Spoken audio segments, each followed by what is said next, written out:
Halo, selamat siang. Selamat siang. Dengan Mbak Intan ya yang tadi telah menghubungi saya ya. Iya, saya Intan. Oh, kalau boleh tahu, Mbaknya tahu tempat ini dari teman atau dari internet? Dari internet. Oh, dari internet ya. Oh, begitu. Mm-mm. Sebelumnya Mbaknya hmm, eh, kesehariannya ngapain aja nih? Eh, Kerja sama kuliah. Oh, kerja sama kuliah. Kuliahnya semester berapa, Mbak? Semester 8. Oh, semester 8. Oh, lama Heeh. juga ya. Udah lama juga kuliah ya. Iya, lagi skripsian sekarang. Hmm.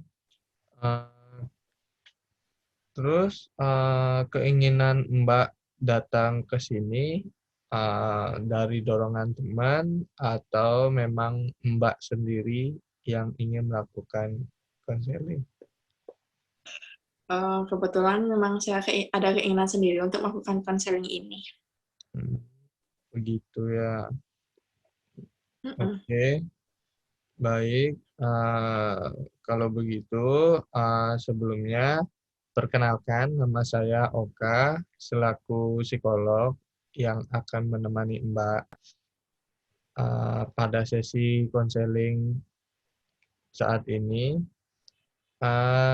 Diperkirakan eh, waktu konseling ini lebih dari eh, mungkin kurang lebih 30 menit.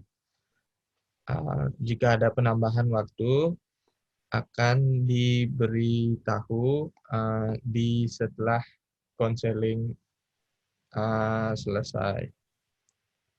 Apakah Iya, Mbak menyetujuinya? ya, saya setuju. Hmm. Eh, oh ya, apa sebelumnya Mbak sudah makan atau belum? Atau mau makan dulu? Oh, udah makan kok tadi. Oh, udah makannya tadi ya. Eh, eh, Terus Mbak tadi bilang kerja, kalau boleh tahu kerjanya apa sih Mbak? Saya kerja di suatu perusahaan bagian akuntansi sih. Bagian akuntansi ya.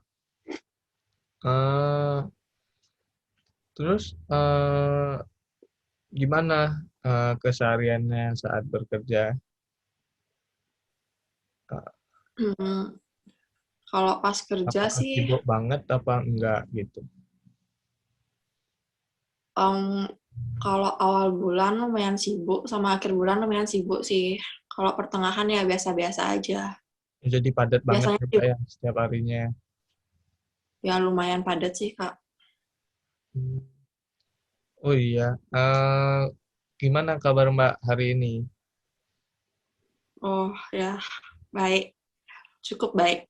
Oh cukup baik ya. Oke.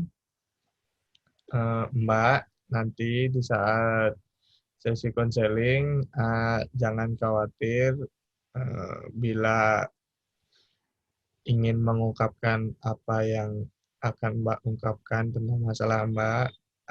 Dikarenakan di sini akan menjaga privasi Mbak seutuhnya sesuai dengan kode etik yang telah berlaku di ranah psikolog. Oke, bisa kita mulai. Eh, Bisa. jadi kepentingan Mbak datang kemari ada masalah apa kalau boleh saya tahu? Kebetulan saya agak padat sih untuk belakangan ini dan kondisi kantor saya emang lagi agak kurang enak ya. Jadi saya tuh pengen pengen resign tapi masih bingung. Makanya Bingung, saya pengen konsultasi. bingung kenapa Mbak? Bingung pengen resign. Tapi kondisinya nggak memungkinkan untuk saya resign untuk saat ini juga. Apa yang Soalnya membuatkan Mbak memungkinkan? kalau sekarang itu kan lagi masa pandemi itu susah ya nyari kerja ya Mas ya. Iya. Jadinya agak takut juga kalau ninggalin kerjaan ini. Tapi di satu sisi juga suasana di kantor juga lagi nggak bagus karena bosnya agak kurang kurang gimana ya, kayak kurang ngedukung karyawannya buat lebih semangat kerja. Iya, terus kan? Terus jadi kebanyakan teman saya tuh udah mulai resign kan gara-gara dia udah nggak kuat sama sama apa namanya sama perilaku sama sikap bos saya yang mulai agak nggak peduli sama perusahaannya. Dia tuh juga slow respon banget untuk dimintai persetujuan gitu loh. Jadi kita sebagai karyawan tuh agak kesel, kita cuma dituntut terus dituntut biar ngelakuin kerjaan biar ngelakuin kerjaan gimana ya, biar ngelakuin kerjaan tuh biar cepat kelar, tapi dianya nggak bisa buat fast respon juga. Dia tuh malah slow respon banget buat uh, nyetujuin masalah ini Hmm, jadi gitu loh. Makanya masalahnya ada di bos Mbak ya. uh-uh. Apakah sebelumnya Mbak udah pernah eh, bilang sesuatu kepada bosnya tentang bagaimana situasi di kantornya? Dulu pernah bilang tapi nggak digubris. Sekarang pengennya bilang lagi, tapi saya takut saya yang dikena damprat nanti. Eh, Takut dalam bentuk apa, Mbak? Takut saya dipecat. Saya nggak mau dipecat, saya maunya mengundurkan diri sendiri. Oh, begitu ya, Mbak ya. Tapi jadi Mbak masih belum yakin tentang keputusan resign yang akan Mbak buat. Oh, belum yakin. Karena masih banyak keraguan. Terus apa yang Mbak lakukan saat ini eh, untuk pada peristiwa ini yang telah terjadi gitu? Saya lagi mencoba cari kerjaan baru sih ya. Biar misalkan saya selesai kerja dari sini, saya bisa langsung kerja di tempat lain gitu loh. Biar nggak rugi-rugi banget saya resign dari perusahaan ini. Hmm, Terus saya juga pengen bilang ke bos saya gimana sebenarnya situasi kantor pada saat dia seperti itu. gitu. Pengen bilang undang-undang semua karyawan yang udah resign dari kantor itu biar dia tahu juga gimana sikapnya dia, biar dia juga bisa membenahi dirinya. Itu sih, Kak. Em, Berarti eh, hal tersebut bisa dikatakan upaya yang Mbak akan lakukan. Iya, itu upaya yang akan saya lakukan. Hmm. Kemudian apakah ada lagi upaya yang Mbak akan lakukan akan tetapi belum terjadi gitu? Saat ini sih hmm, belum ada ya, Kak ya. Belum ada, belum kepikiran lagi, baru kepikiran segitu aja. Kepikiran. Terus bagaimana Mbak eh, melewati semua masalah ini dan kepada siapa biasanya Mbak meminta pertolongan gitu? Cerita ke sahabat saya sih, Kak.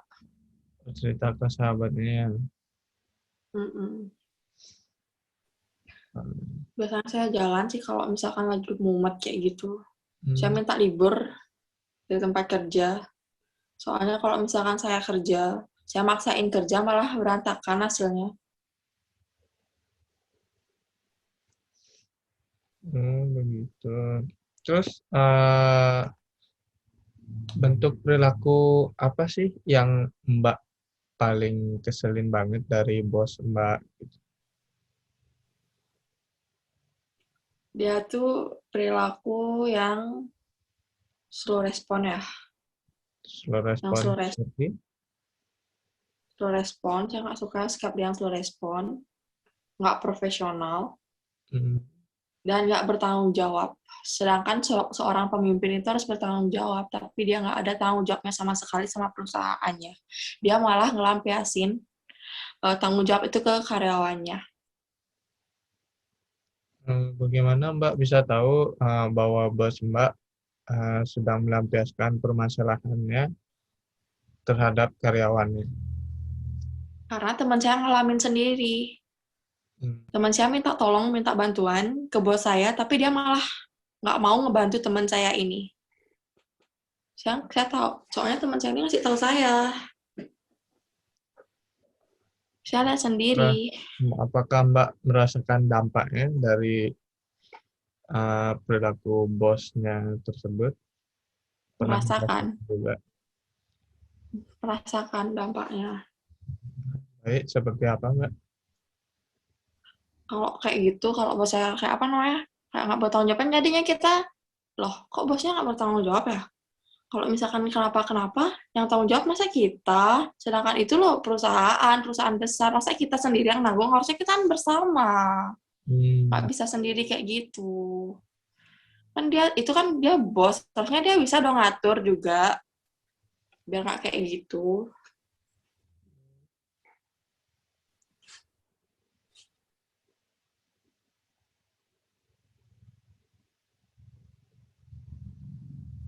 eh, baik, berarti Mbak di sini eh, merasa bahwa bos Mbak kurang tanggung jawab ya terhadap karyawan dan kantornya. Begitu? Iya, iya benar seperti itu. Jadi Mbak di sini merasa merasa dirugikan oleh bosnya. Jadi, Iya, terus di saat Mbak merasa dirugikan, bagaimana sih perasaan Mbak di kesehariannya saat bosnya seperti itu? kesel dong pastinya, Kesel ya? kesel. Kesel seperti apa Mbak? Misalkan marah di kantor atau Nggak, saya langsung jutek sih.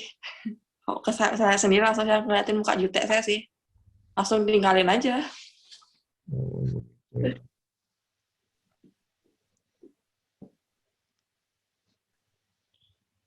Hmm, eh, jadi Mbak terkadang merasa lelah juga ya Tiap di hari saya capek, setiap hari. Sampai jadi eh, beban masalah gitu ini loh.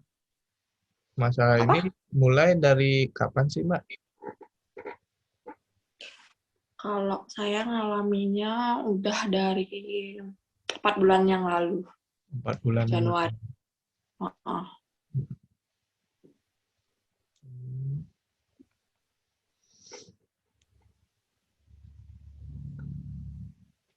jadi Mbak merasa merasa kurang percaya diri terhadap diri Mbak dengan keyakinan bahwa Mbak ingin resign ya.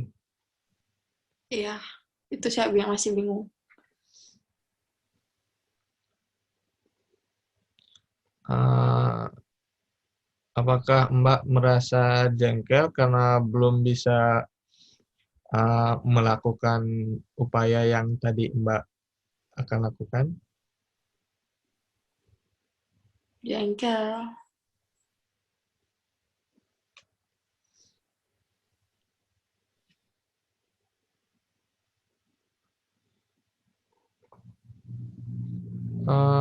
Di saat Di saat Mbak merasa marah, eh, bahwa Mbak yakin nggak bahwa bahwa diri Mbak tuh benar? Yakin dong. Apa keputusanku tuh aku yakin sama keputusanku, sama pilihanku. Hal yang membuat Mbak itu yakin, begitu besar yakinnya, eh, apa itu? Karena saya kan ngalamin sendiri gimana. Hmm, Gimana keadaannya. Jadi saya yakin sih sama pilihan saya. Yang rugi juga bukan saya nanti. Kalau Gimana? Terus kan? yang rugi juga bukan saya. Kalau misalkan saya resign di sini, saya kan udah punya cadangan juga kalau nanti udah dapat sebelum resign. Hmm, Dulu juga saya pernah bahwa eh, merasa diri saya seutuhnya benar saat bekerja. Akan tetapi saya mengurangi hal tersebut dan itu bisa terjadi. Dan mungkin eh, adanya kesalahan komunikasi dari Mbak dengan bosnya, apakah mungkin terjadi seperti itu? Kalau miskomunikasi bisa aja sih terjadi, Mas.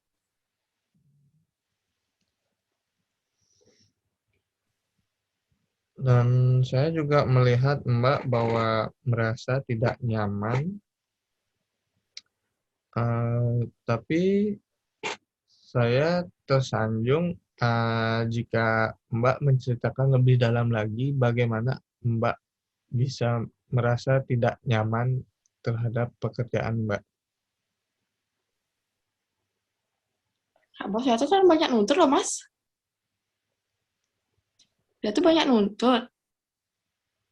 Banyak nuntut, tapi nggak sesuai sama apa yang saya dapat. Dia tuh nyuruh aja terus, tapi nggak sesuai sama upahnya. Kan kesel ya, Mas ya. Malah potong, malah dipotong gajinya, Mas. Jadi Kalau permasalahannya saya, kalau juga. saya ceritain lebih dalam lagi, Iya, panjang, silakan. panjang jadinya.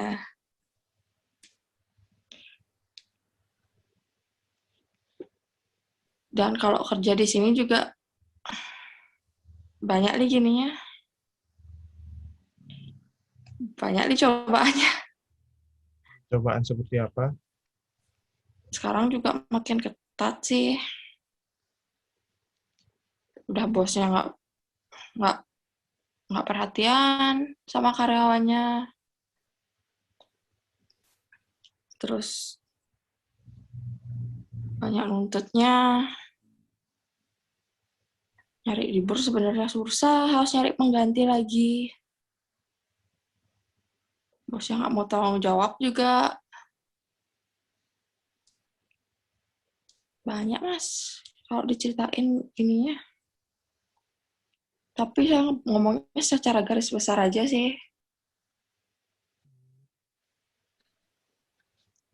Oke, baik. Eh, Baik, tadi sudah saya dengar eh, apa saja permasalahan yang Mbak sedang alami, dan kalau begitu baiknya terlebih dahulu agar Mbak eh, dapat menetapkan apa tujuan dari konseling ini. Dalam merumuskan tujuan konseling ini, Mbak harus mempertimbangkan siapa saja yang terlibat dalam upaya dalam penyelesaian permasalahan Mbak yang sedang hadapi, dan uh, apa saja yang Mbak akan lakukan dan kapan Mbak akan melakukan uh, hal tersebut. Uh, untuk saat ini, coba kalau saya boleh bertanya, siapa saja sih yang terlibat dalam permasalahan yang Mbak sedang alami? Yang terlibat di masalah saya ini tuh yang pasti diri saya sendiri Hmm. sama atasan saya, bos saya sendiri. Hmm. Itu yang terlibat. Baik, kemudian, apa sih yang Mbak eee, lakukan dalam menyelesaikan, eee, ketidakmampuan Mbak dalam mengatakan apa yang sebenarnya Mbak rasakan terhadap, bos Mbak? Yang saya lakuin itu pastinya saya bakal ngomong pelan-pelan ke bos saya biar bisa dia ngerti dengan apa maksud saya dan semoga dia bisa menerima keputusan yang saya buat. Nah, untuk hal tersebut, eee, apakah apa sih yang paling penting dalam penyelesaian, eee, maaf, dalam cara yang akan Mbak lakukan tersebut? Uh, yang paling penting tuh saya pastinya saya harus tenang ya, biar dia lebih memahami apa yang saya pengen. Terus saya juga harus ngilangin rasa takut saya sendiri, biar berani ngomong sama dia. Baik, cara tersebut sudah baik, kemudian, bagaimana Mbak untuk menghilangkan rasa takut Mbak? Nah, itu saya juga masih belum tahu ya Mas ya gimana cara ngilangin rasa takut itu. Jadi sekarang saya mau nanya sama Masnya. Gimana ya menurut Mas biar saya tuh bisa ngilangin rasa takut saya sendiri? Nah, untuk menghilangkan rasa takut, eee coba Mbak untuk, menurunkan emosi Mbak terlebih dahulu dan mencoba untuk berpikir jernih. Karena, eee, ketakutan berasal dari objek yang, eee, Mbak yang Mbak akan hadapi. Sebagai contohnya, itu, bos Mbak. Di satu sisi, Mbak tidak berani dalam mengatakan apa saja keluhan yang Mbak alami selama bekerja kepada bos Mbak, dan kemudian, eee, hal tersebut menjadikan, disebabkan karena, eee, Mbak, memikirkan suatu yang belum terjadi, eee dan di mana, eee, hanya, hal tersebut, disebut, dengan overthinking yang biasa dijumpai di sekitar mungkin, sudah banyak yang membahas tentang overthinking begitu dan tetapi, eee, hal tersebut dapat di direndahkan, kalau Mbak berpikir jernih dan mencoba untuk rileks, sejenak, dalam, mengatakan apa saja keluhan kepada Mbak. Eee, Bagaimana pendapat Mbak? Apa bisa diterima? Ya benar banget sih Mas, saya sering overthinking juga. Sama kayak mikirin hal-hal yang belum terjadi, saya tuh selalu berpikir berlebihan gitu loh Mas juga. Terus kadang-kadang saya juga sering panikan gitu loh. Terus gimana ya caranya ya biar nggak panikan ya? Soalnya panikan saya tuh bikin bikin saya ribet sendiri gitu loh Mas. Kadang-kadang nggak nyelesain masalah malah makin berat gitu jadinya. Hmm. Gimana ya Mas? Tanggapan Mas kalau misalkan kalau gimana caranya biar saya bisa ngilangin rasa panik yang berlebihan itu? Oke, jadi di sini Mbak juga terdapat ada panik dalam menangani suatu masalah ya Mbak ya. Iya. Hmm, di mana panik ini bisa dijadikan bisa disebabkan karena masalah yang terlalu banyak dalam uh, dalam diri Mbak yang belum terselesaikan. Nah, jadi di mana masalah tersebut saking menumpuknya dan menyebabkan Mbak stres. Nah, di mana di sana harus ada regulasi stres. Bagaimana Mbak mengatasi stres dan hal tersebut dapat disebut dengan strategi coping yang Mbak lakukan dalam menghadapi stres Mbak.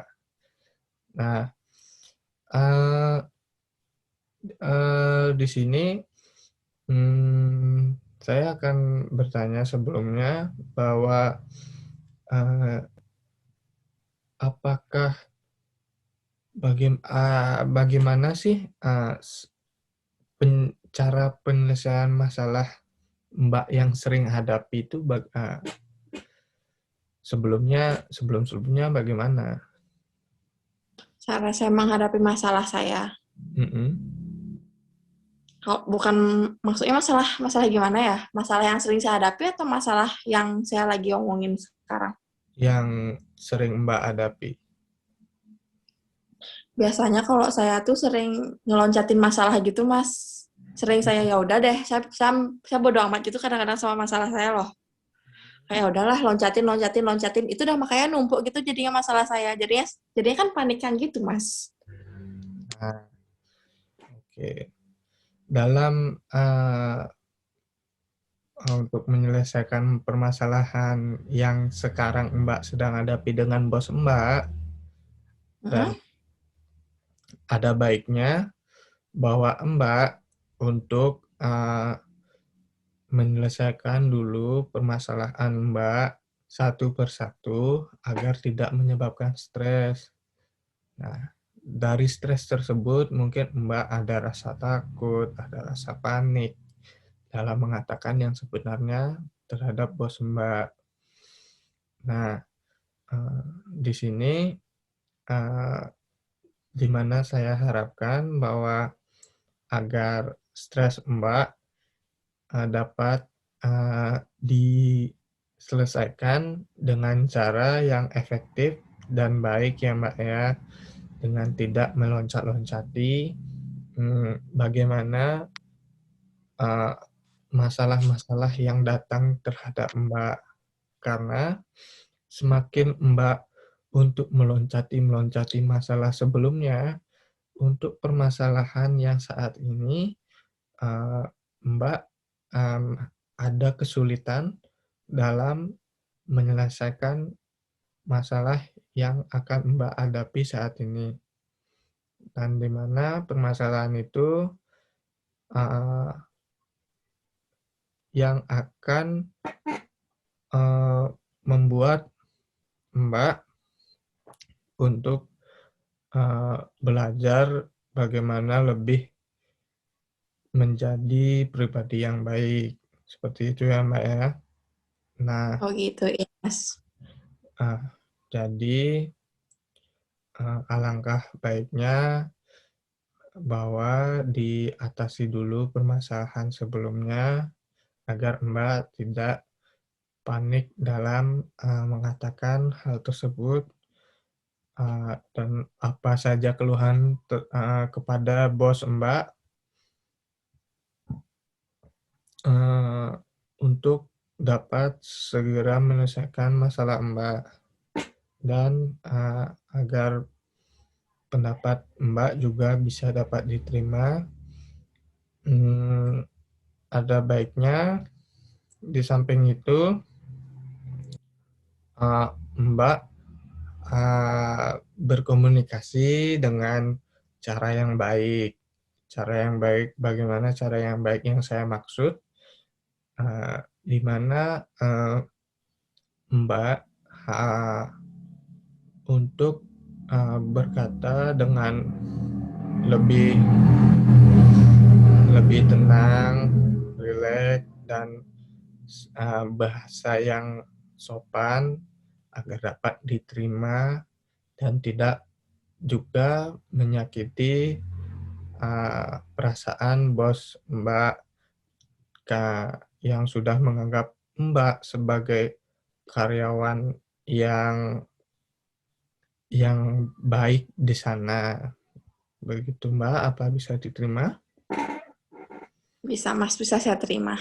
Makasih Mas.